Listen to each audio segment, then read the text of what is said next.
I'd like to start by just explaining what we're doing here today. This event is part of an event series called the BREP Exploratory Learning Series. BREP itself is a program that Bolt delivers in partnership with the Tasmanian government, and it's part of their commitment to working with businesses to reduce emissions intensity, adopt innovative practices, and support businesses to manage financial and climate risks, and also to strengthen the economy and the competitiveness of small business in Tasmania. The objectives of the program are to help Tasmanian small businesses reduce their consumption of resources, minimise their waste streams and the resultant greenhouse gas emissions. Secondly, to reduce operating costs and drive productivity gains for SMEs, and provide them with practical and tailored information regarding ways to improve their resource efficiency. So this event is part of that objective to provide practical information.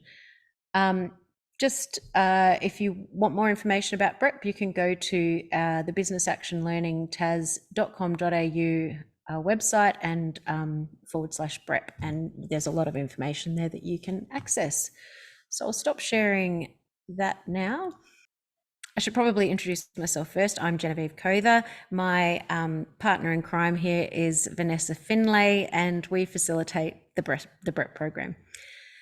So Brad Mashman. Brad is the director and founder of Recovery's Circular Economic Hub.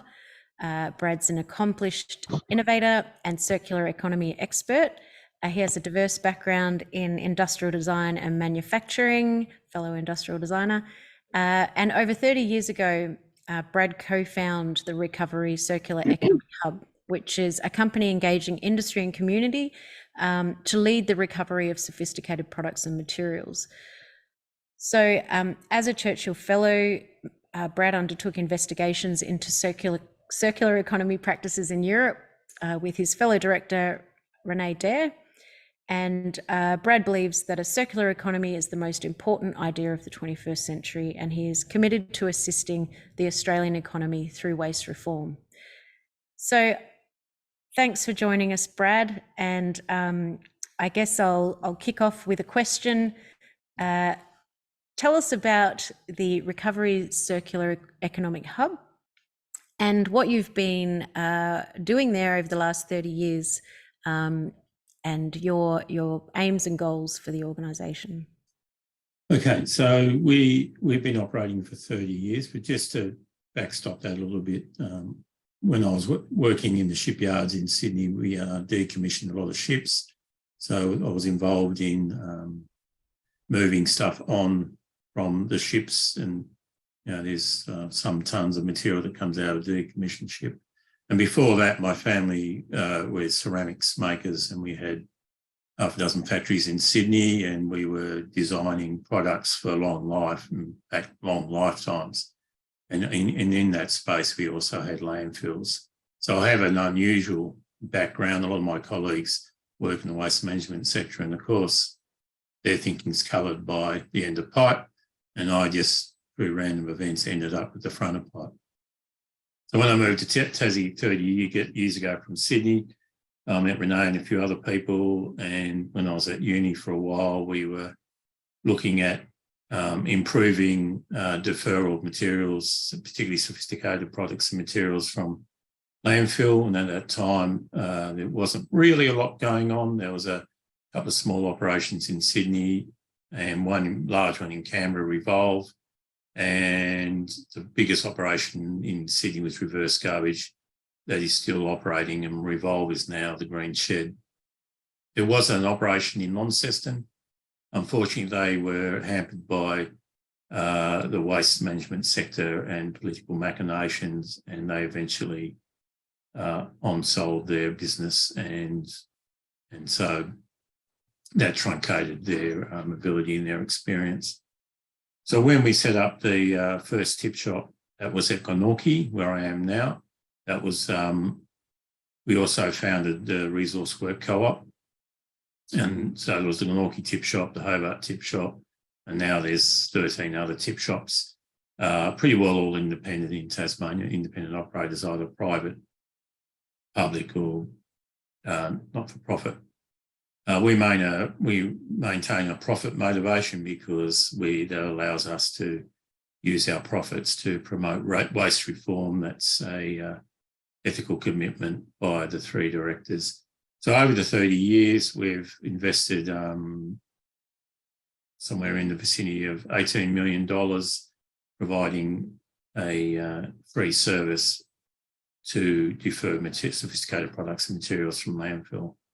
And that's had its ups and downs, but predominantly we've found that the community have always, and particularly in Tasmania, have always had an intention to not be so wasteful. Whereas in Sydney, when I was working there in the industrial design sector and architectural sector, that I had a look at setting up there, but the barriers were quite significant. And only now, even with the hundreds of millions of dollars available in the sector in Sydney, is there any real move to seriously defer materials. And over those 30 years, we've run education programs. Our customer base has gone from about 20,000 a year, and repeat customers now it's roughly 160,000 repeat customers. And on that period of time, I served on the executive of the Waste Management Association locally and nationally to promote waste reform. However, that's been a very tedious process. Australia was poised in the 90s to implement regional resource recovery funded by the Commonwealth across the whole of Australia. And unfortunately, when the Howard government was elected, the Productivity Commission determined, and I addressed the Productivity Commission, and the determination by that commission was that waste for Australia would be a measure of economic wealth and growth. So the more waste, the happier the current governments were. And even when Labor returned to power, they were reluctant to turn the tide. So what's happened in the UU could have emerged in Australia 20 years ago, which is very unfortunate. But anyway, we can still do it. And some other aspects of our facility, we handle 37 departments of sales. So we work in the same space as the pre-existing charities, which have always done a good job in deferring materials, but they might have 6 or 7 departments of sales. But the difference with our model is we handle everything from household through to electronics, through to building materials and everything in between. And frankly, we're too small. Our facility is too small. And as we're all completely self-resourced, we do generate some income from consulting and some deconstruction projects, but primarily our independence from the waste and economic insanity that occurs in Australia has been determined by our business capability to operate in a volatile market. Can you just explain, for clarification, what do you describe as sophisticated materials? It's a term I came up with another industrial design mate and architect mates, and we were just trying to, it's difficult to convey to people that what enters landfill, apart from soil and garden materials, has been conceived, designed and manufactured. And I've provided plenty of presentations where people, one, they don't even know what an industrial designer does. That's pretty constant.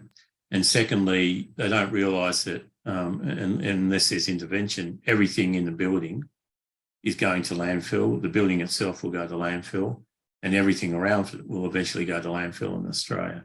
So we use the term sophisticated products and materials to identify materials that have, as I said, been conceived, designed and manufactured, and all of those resources, those immense resources are going in to make any single or multiple products. It's not very well understood in Australia. So tell us about your experience with the Churchill Fellowship. What were your objectives, and what did you hope to achieve in the program? Well, we were a little reluctant to undertake the Churchill Fellowship. A lot of the pre-submission investigations determined that we were sort of doing what they were doing, and not only ourselves, a few other organisations around Australia.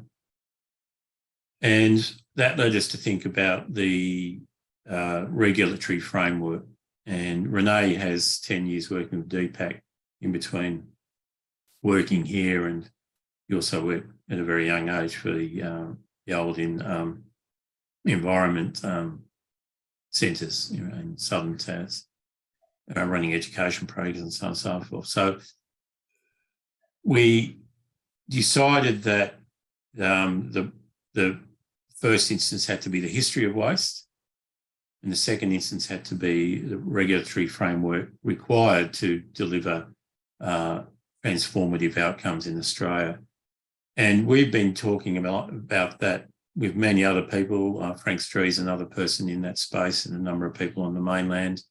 I was consulting a fair bit on the mainland for a few years, but none of it was gaining traction for what has to be radical change. And at the same time, the EU, while we were just having endless navel-gazing discussions around bottles and cans and organics, the EU all of a sudden decided that they wanted to be a recycling culture, that we were moving out of the Anthropocene into the age of scarcity. And given that they've suffered the worst periods of violence on the planet, particularly the EU can change very quickly. So we realised that any more consulting or any more investing would probably just be a waste of time, whether the money was good or not.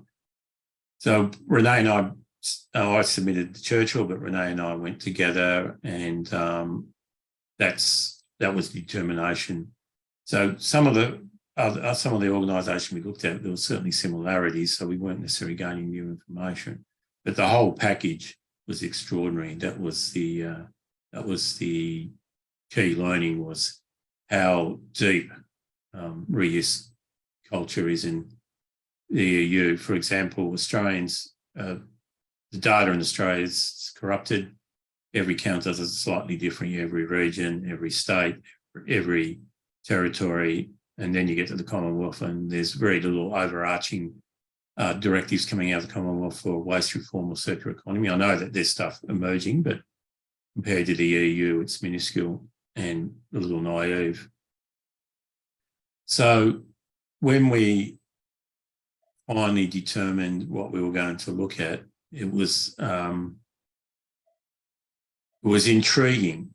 So to encapsulate it clearly with some data, so the EU freaked out when they reached 875 kilos of waste per person. And in Australia, effectively, we're 3,000 plus, and we still haven't freaked out. So while we're still expanding our weight per person, throwaway outcomes, the EU's clawing back very quickly. And they're going so far as no landfill. That will disappear from the European landscape, and every single landfill, there's 500,000 of them, will be exhumed and rehabilitated. Perhaps you could tell us about some of the interesting or more memorable initiatives that you learnt about, particularly things like policy and legislative levers or systems that have been established over there that really blew your mind.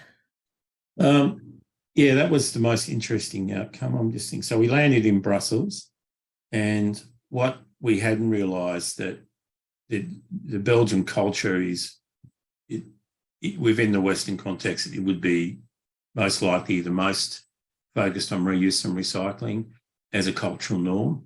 So that was a bit of a surprise. We hadn't really realised how deep that was, because the information available wasn't very prevalent on the internet. And even when you speak to Belgians, and I've got a Belgian mate here, they're quite a different culture. They don't I wouldn't say they're particularly boastful, and unless you ask the right question, you don't tend to find out.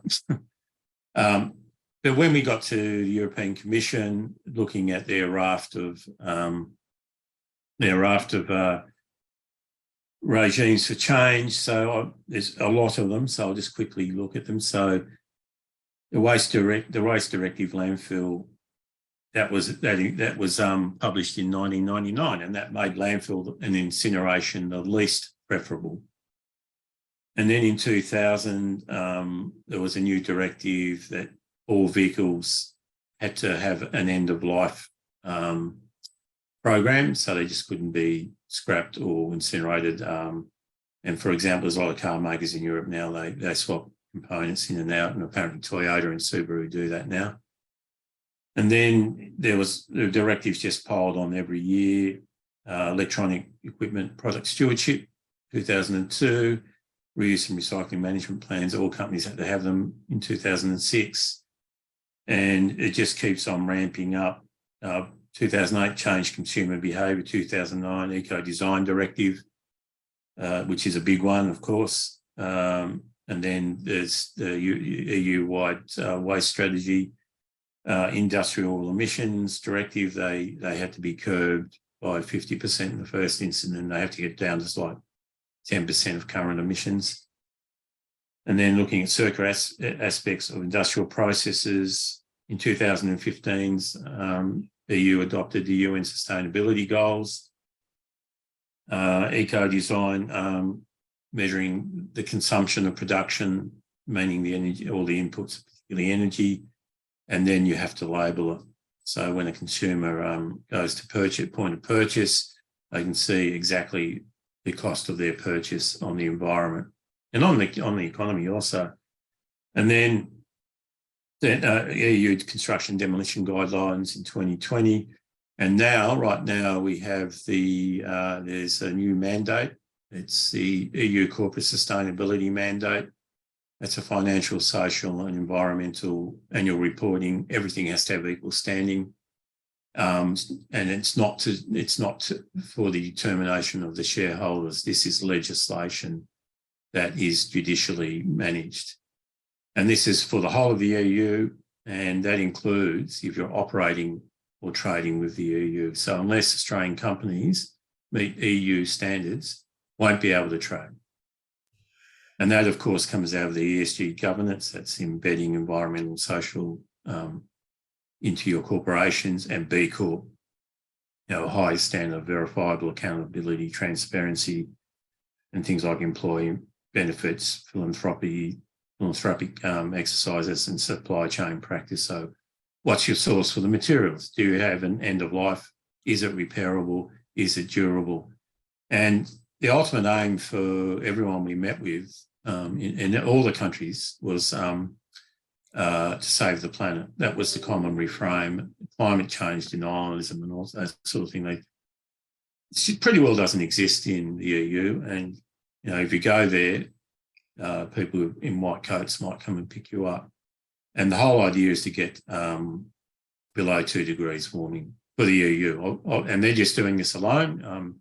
Whatever Australia and China and America do, they're going to do it. They're not working. They're going to be leaders in the circular economic space. And out of that, they want to build their sovereign protection, not only for their production processes, but for the people and the environment. They don't want to participate in harmful practices in the future. That's really interesting. And I guess it'd be great to unpick some of those legislative tools.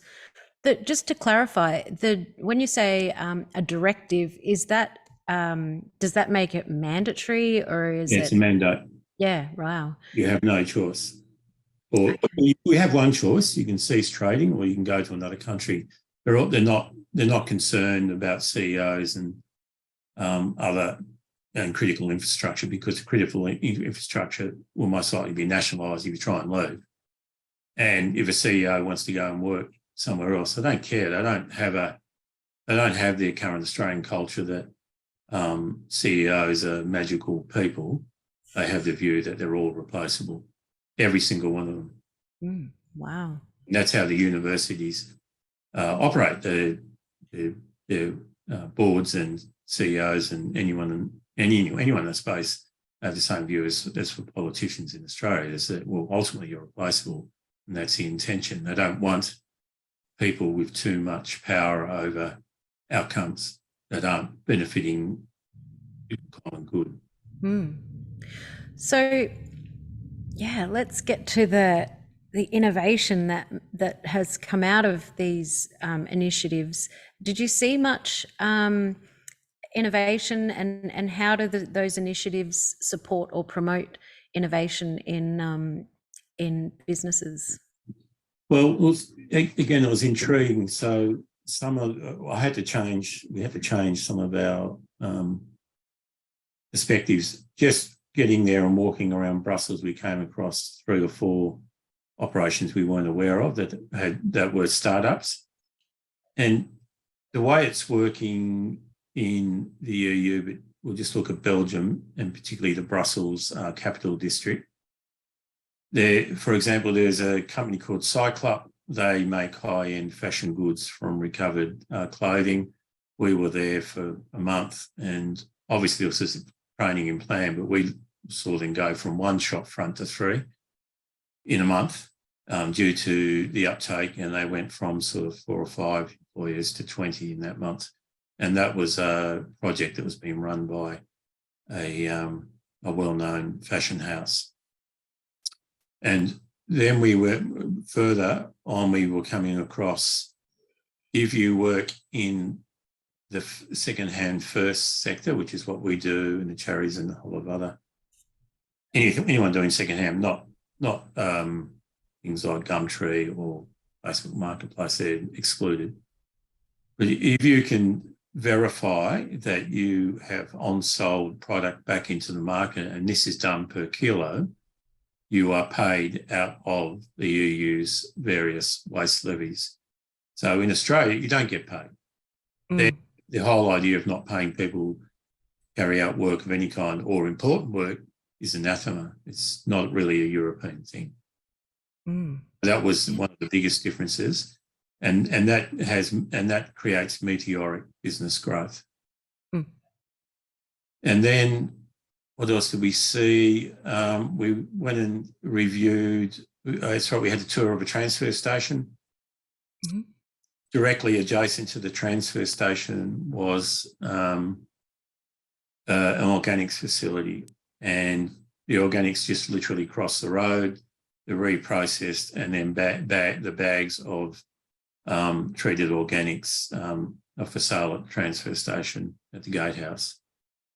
It was interesting though, even though they had like 30 bins, segregated bins for the different types of materials, we did identify for the operators that there were some high value items being disposed of. So they had a ceramics disposal bin, and in there was a late 19th century gold rimmed, probably Delft dinner set, probably worth €2,000. Someone had pegged in there. So that was constant. We found that we could contribute to their learnings, which was good, and always helps when you're trying to get information out of people. However, what the upside of it was that that none of it went to landfill. That all went to a dirty MRF about 10 minutes away. So a dirty MRF is a materials recovery facility which generally focuses on things like ceramics, timber, masonry, metals. And even though, again, a lot of that was just being crushed and recycled, we discussing, well, there's a lot more reuse opportunity here. But again, that doesn't go to landfill. There are no landfills in Brussels. So they've removed it. They've removed all that material from the market. But more importantly, on the reuse side, there's an organisation called Rotel DC, and they're a major deconstruction company, and they've been around since 2005.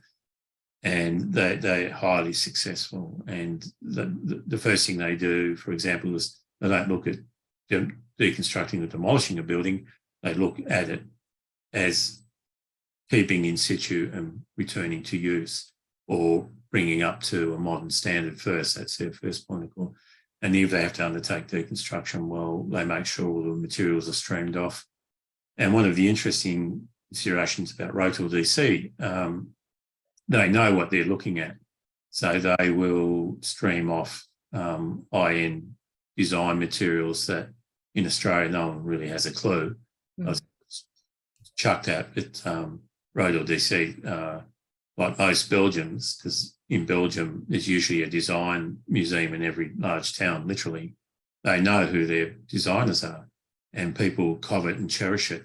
And because destruction of the built environment is not a main interest, people tend to live in older homes and they want the fittings and the furnishings that fit those homes. So what of the opportunities that you saw, or the initiatives and innovation that you saw, where do you think the greatest opportunity sits for Tasmanian businesses, and how easily could some of these be adopted and transferred to the Tasmanian context? Well, fortunately, Tasmania is an island state, so anything we do here will be easier to deliver than anywhere else in Australia. Also, in that space, of course, we have the best rate is a cost, so anything that we can design and manufacture and or construct in Tasmania and then reprocess in Tasmania will keep those costs down, which makes us a genuine circular economy. And particularly with modern technology, as you know, Jen, that's pretty easy to do. And further, there's 15 tip shops, various names, various models. They can be ramped up significantly and they need to be. And that will continue to defer sophisticated products and materials from landfill. More investment is required there, and that investment can just come out of making landfill increasingly cost prohibitive.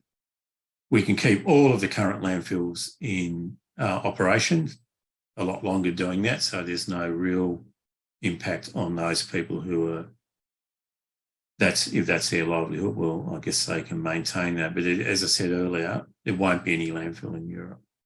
So again, Australia is going to have to, at some stage, realise to trade with Europe, they'll have to have no landfill. But Tasmania can certainly more easily move to that outcome. That will give us advantages in trading with the EU that the rest of the states don't necessarily have, and particularly the agriculture sector in Tasmania is already uptaking and already has had to address the sustainability mandate. And then if we look at, there's an organics facility planned, a big one, but we've got, Barwicks have been doing it forever. I think it's really important to uptake the existing expertise. We've got great outcomes with people like Frank Stree, who have been working on all sort of bioremediation projects forever, and he has very strong relationships with the EU. Frank and I are aware that there's a fair bit of investment interest in Tasmania currently. That would require, again, a move to the EU corporate sustainability mandate. There's a great opportunity for Tasmania to lead Australia as a circular economic model. And obviously that would lead to export of expertise and so on and so forth. Yeah. So in that context, what are your thoughts on the current proposed state government initiatives here? So when the last executive of the Waste Management Association, sometimes contrary to the desires of the mainland body, we put all our effort, and we have for the last 30 years put all our effort into convincing successive governments that a waste levy is actually a rational economic instrument. It's not green or Liberal or Labor. It's actually an important instrument to stop the waste of money, literally, in waste management. And I was heavily involved in meeting across Tasmania with industry and councils, mainly through Legat, and then meeting with the community. We have 160,000 people coming through our facility every year. Pretty easy for us to canvass what our customers think. And even though there was some concerns, the waste levy has not resulted in a sudden demise of landfilling. In fact, roughly about the same. What it has done is commence the process for Tasmania to move to a circular economy. So the initiatives by the government are intelligent, and there are some market differentials that they'll have to attend to make sure that the experts don't get squashed out by the new money that will pour in as new opportunities arise, meaning that it has to be a level playing field. So that's probably the only negative matter at the moment, but I know that the government's aware of that, and your program, bulk program, actually addresses a lot of that anyway. Yeah, so I think there's a minor political pushback actually from Labor, which is a bit surprising, that the Greens and Libs at the moment seem to be comprehending the value of Tasmania's circular economic positioning, and that only comes through waste elimination. Unless you can achieve that or demonstrate that's what you're working to, or you won't be able to be ratified as a circular economic entity.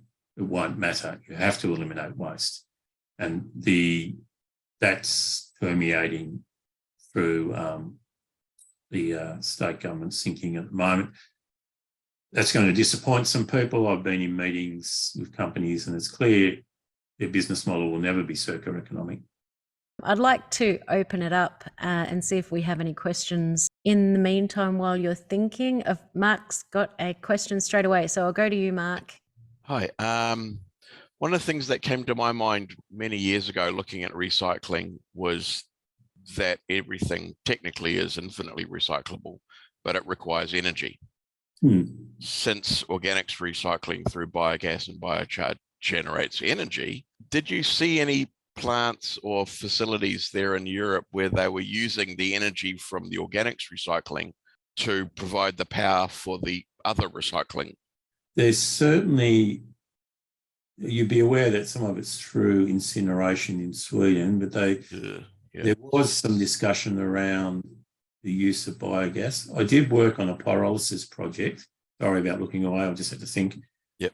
And I was trying to line up a meeting with a organisation in London who were undertaking deconstruction, and they seem to have some biogas. They were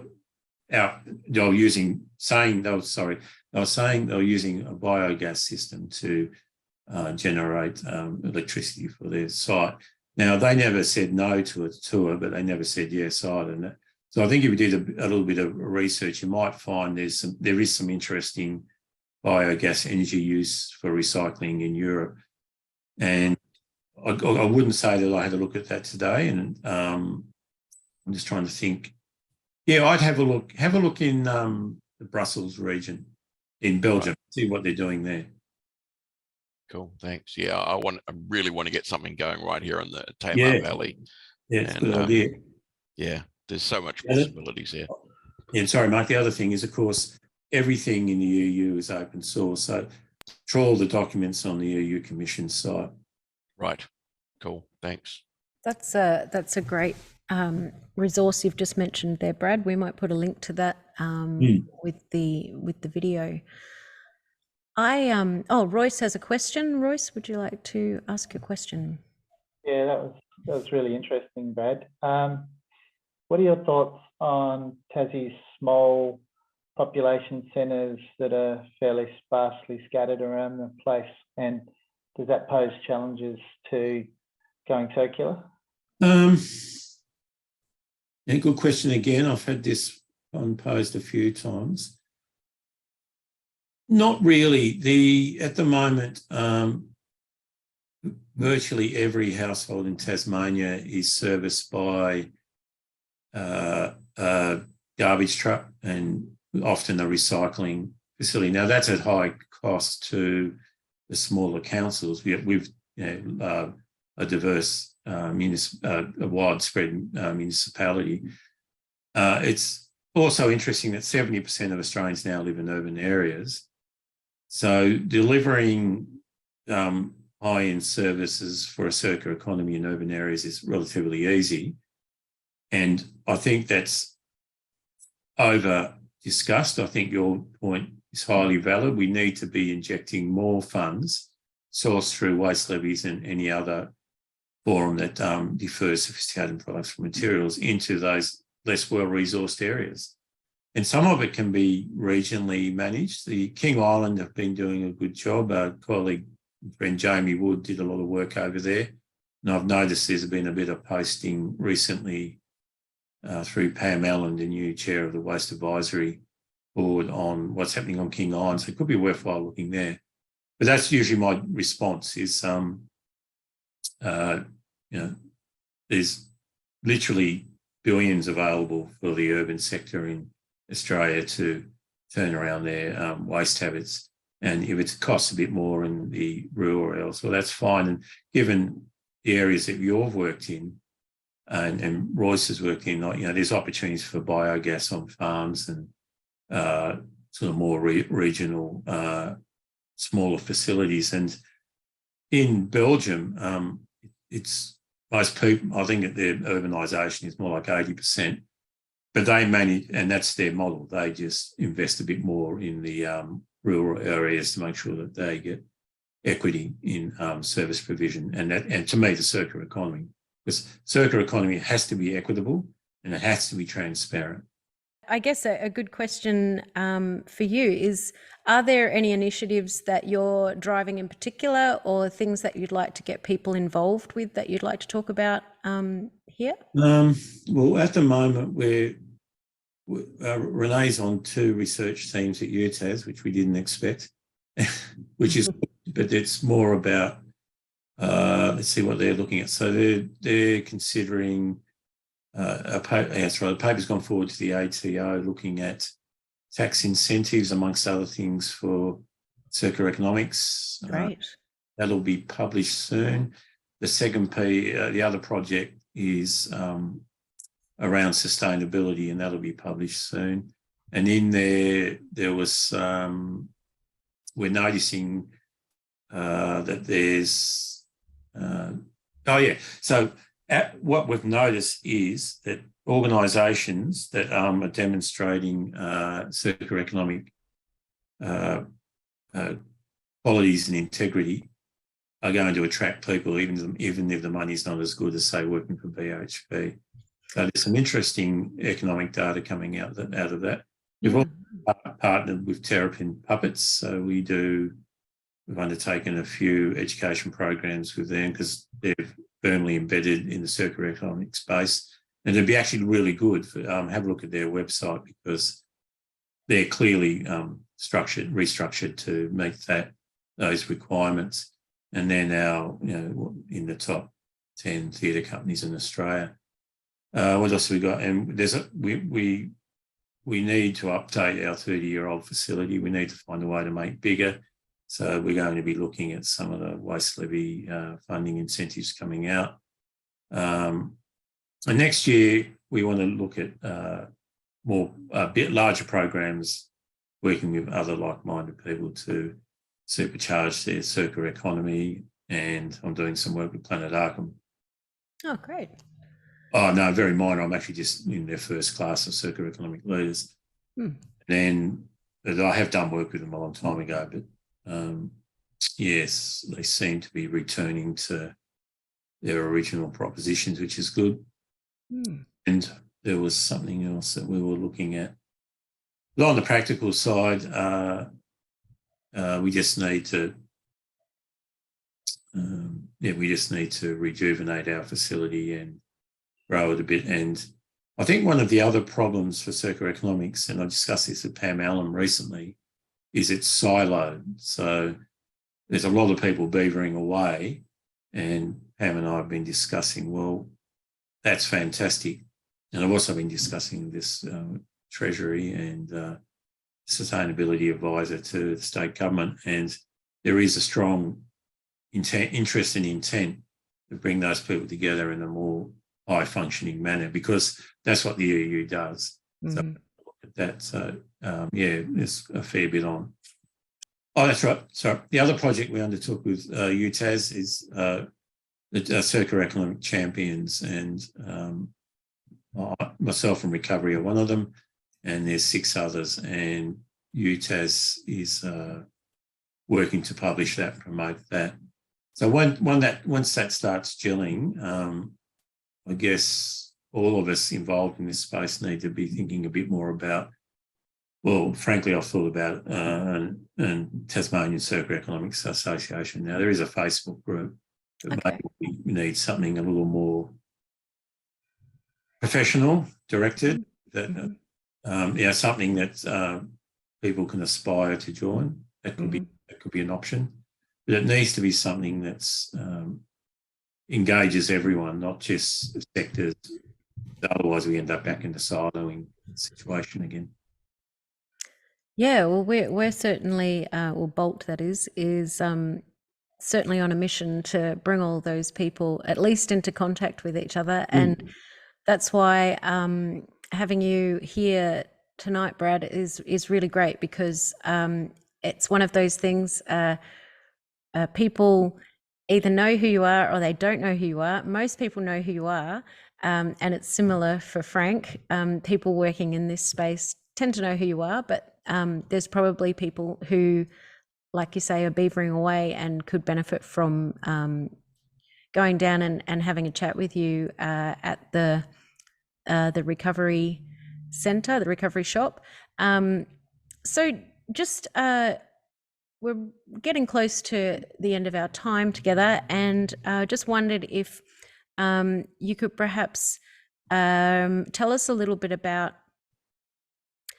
the shop itself and the sorts of materials that people can source there, and how they would go about doing that as a business if they had an ongoing need for a certain type of material. Is that something that you can help them with? Yes, we. So when we move through the facility, it's household goods, bric-a-brac, which we get a lot of old material, collectibles, hardware. Again, some of the stuff charity sells, and a lot of stuff they don't. Books, and then you move into indoor furniture. We tend to get stuff that is either obscure or needs a bit of work, but that's fine by us. Our customers a little more opportunity to do their own thing. And that's certainly how it's portrayed in Europe. They're quite happy if people radically change something. And then when you move, and gardening's very big for us. Anything that can go into a garden, we tend to sell out fairly quickly. It's actually difficult for us to maintain a stream of materials into that department. And down in the yard, we sell lockers and all sorts of metal products made from metal, tubing, piping, plumbing. Timber's big. Any timber over a metre in reasonable condition is saleable, and most of that. I guess something else to consider, there is a danger that recycling will become the norm in Australia, and everything will just, and it's always important to remember that recycling destroys the product forever. And then even if it's remade, you've still destroyed the original function of that product. So there are some concerns there. And then we have our electrical shop, and we've been involved in the extended producer responsibility scheme a few times, and we still do a bit of that.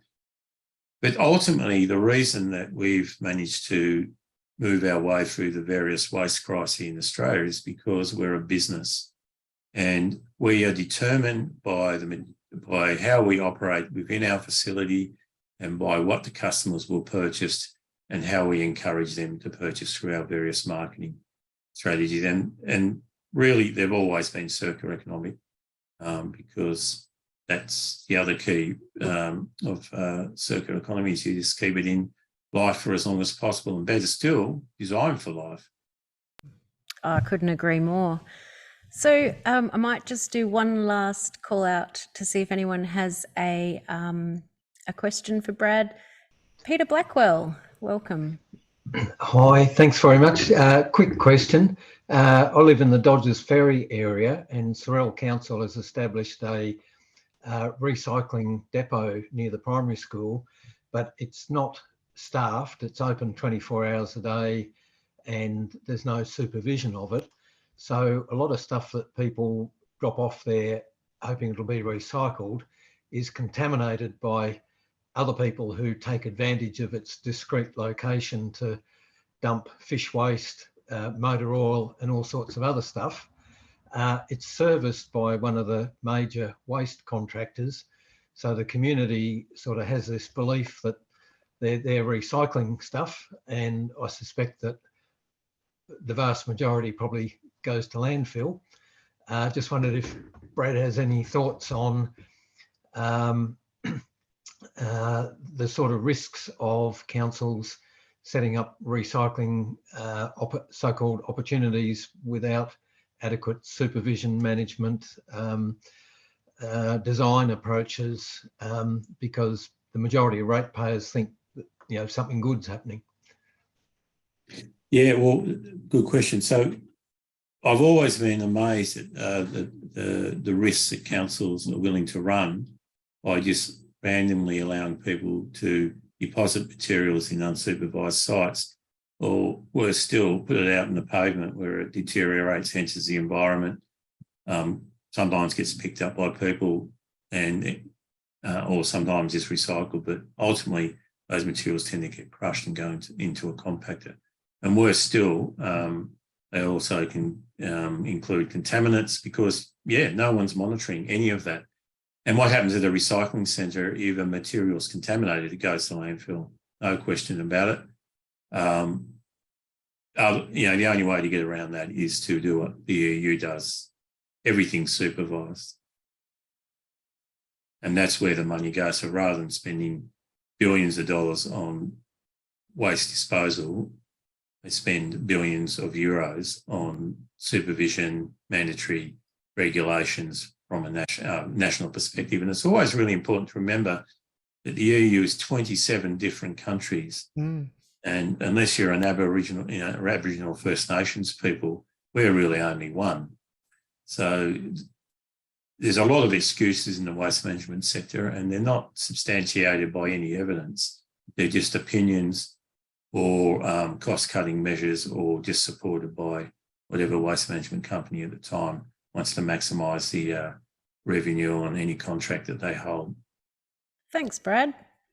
So that brings us to the end of our time together tonight. I'd like to thank everyone for joining us, and I'd particularly like to thank Brad for his presentation tonight.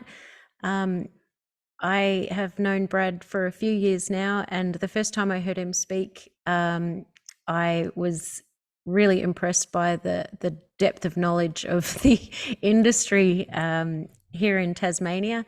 But after the Churchill Fellowship trip, that knowledge has become global. And I think it's a really valuable resource for Tasmanian businesses.